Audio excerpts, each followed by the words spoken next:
If you grew up poor, you really need to hear this. You don't just inherit your parents' financial situation, you inherit their beliefs, their fears, and their limits. You inherit survival habits that make sense for them, but make no sense for you now. And unless you question those beliefs, you'll spend your entire adult life unconsciously repeating them. Even if your income changes, your reality won't.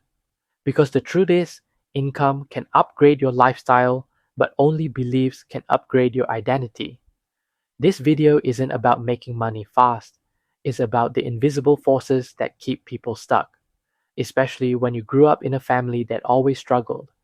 The kind of struggle where you learn to feel guilty for asking, where saying we can't afford it was as common as saying good night, where you stopped dreaming because reality never gave you permission to.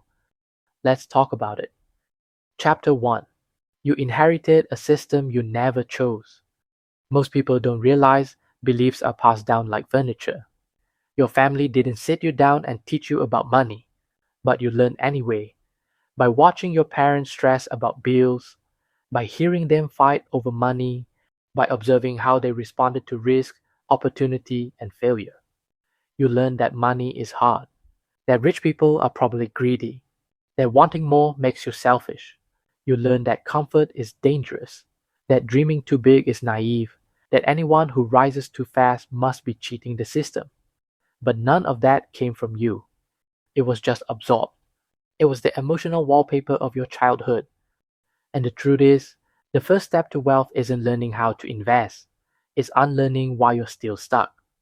Because if your operating system is built on fear, guilt, and scarcity, no amount of strategy will save you.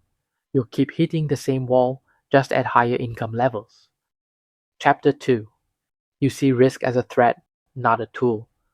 If you grew up poor, chances are you learn to fear risk, not just financially, but emotionally. You watched your parents make one wrong decision and everything fell apart. You saw the cost of risk go wrong, debt piling up, utilities cut off, rent overdue. So now, even when the opportunity is calculated and strategic, your body still reacts like it's a threat. Because in your nervous system, risk equals to chaos, and chaos equals to danger. You say things like, what if I fail? What if I lose everything? But here's the deeper truth.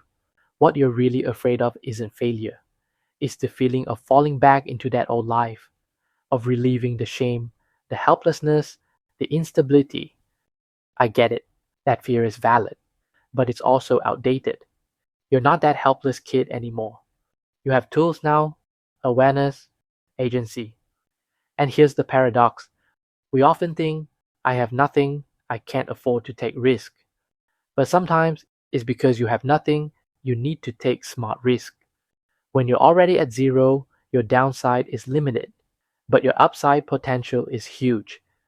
The key is not to avoid risk, it's to calculate it, prepare for it, and take it with intention. Because wealth doesn't come from safety, it comes from stacking intelligent risks over time. Risk is not the enemy, it's the gatekeeper to growth. Chapter 3. You're trained to survive, not to build. When you grow up poor, your mindset revolves around one thing. How do I get through the month? Survival teaches you to focus on short-term needs. Bills, rent, food, crisis after crisis. So even when you finally earn more, that survival loop doesn't go away.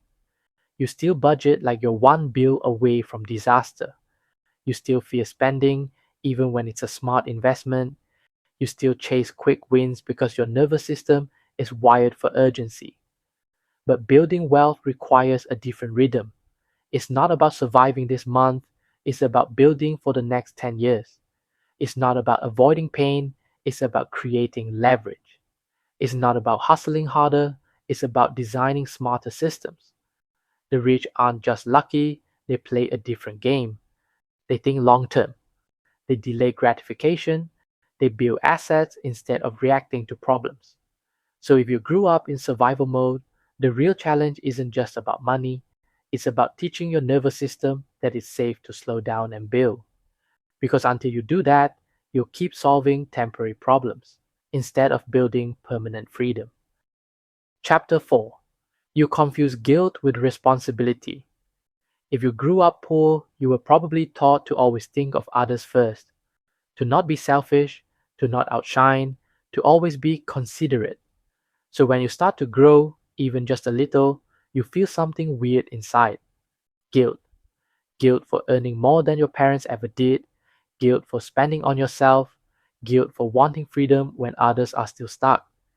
You start asking, who am I to want more? Shouldn't I help my family first? Is it wrong to want a soft life when they struggle their whole lives? And here's the hardest truth. Guilt can disguise itself as morality, but often it's just inherited pain. You can love your family and still break the patterns that held them back. You can support them without sacrificing your future. You can be grateful and still aim higher. Real responsibility isn't about dragging everyone on your back.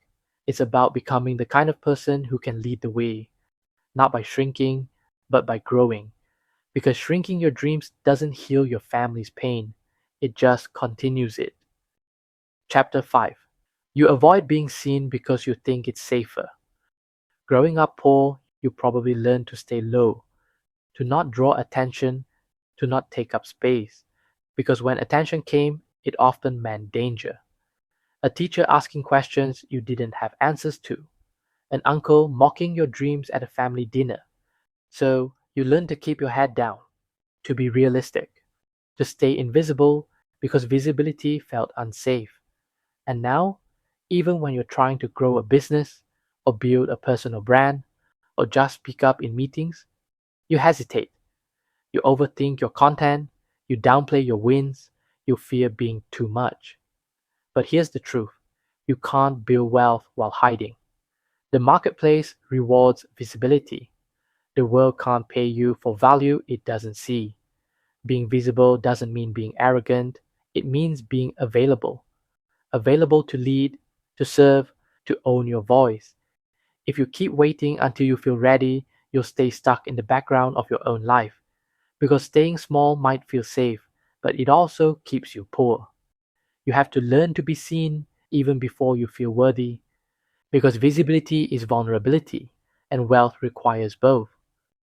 Final truth.